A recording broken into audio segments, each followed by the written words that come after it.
Before coming to Prairie Community Church, Jim and I did a church revitalization project at a church in Hutchinson. When we first arrived, the church consisted of a little under 30 people, with an average age of 102. Okay, so not actually 102, but you get the picture.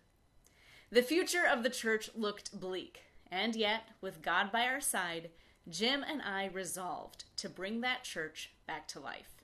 And so, we got to work.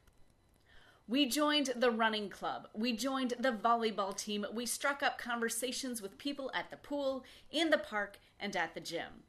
We got their phone numbers, took them out to coffee, and invited them to church. And yet, it took a long time to see any fruit.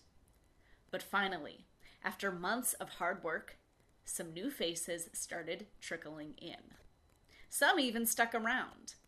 And then, one beautiful Sunday morning, it finally happened. A young, attractive family with two adorable children showed up to worship. I felt ecstatic. I showered them with attention. I told them about our children's program and our video ministry. "We can make your daughter into a movie star," I exclaimed. Things at the church had finally started looking up. Flattered by our attention, they showed up a couple more times. Until they didn't. My countenance fell because I knew exactly why.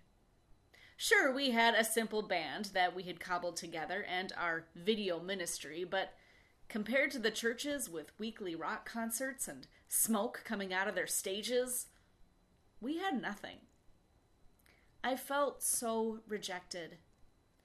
And so one day when their refusal to return really sank in, and when I felt like all our hard work had nothing to show for it, I cried out to the Lord in anguish. When will these 24 old people ever be good enough for people like them? In Luke chapter 9, verses 51 through 56, we read about the time when Jesus and his disciples went into a village of Samaritans, a village of people who rejected Jesus. And that rejection hurt. Truth be told, it hurt the disciples more than it hurt Jesus. James and John felt so angry about it that they also cried out to the Lord in the same way that I did, saying, "Do you want us to command fire to come down from heaven and consume them?" But rather than going along with their rage, Jesus rebuked them. And with his face set towards Jerusalem, he took them on to another village. After letting myself feel angry and rejected and stewing about it for the next couple of days, another Sunday morning rolled around. And while singing in the praise team, I looked out on the 24 old people that God had entrusted to Jim and me. Something in me softened. And at that moment, it was as if God said to me, "Sarah, the real question is not, when will these 24 old people ever be good enough for them? The real question is, when will these 24 old people ever be good enough for you?" You see, following the mission of Jesus will never feel easy. It will mean rejection. That young couple never returned to our church, that village of Samaritans never turned to Jesus, and people all over the world will hear the message of Jesus and decide that they want nothing to do with him.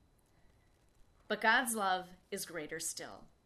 Sure, that Samaritan village rejected Jesus, but the Samaritan woman at the well became one of Jesus' first evangelists. Sure, that family, and many others besides, never came back to our church. But God was doing great work in the people that we had, and in time, many other families would come and join us.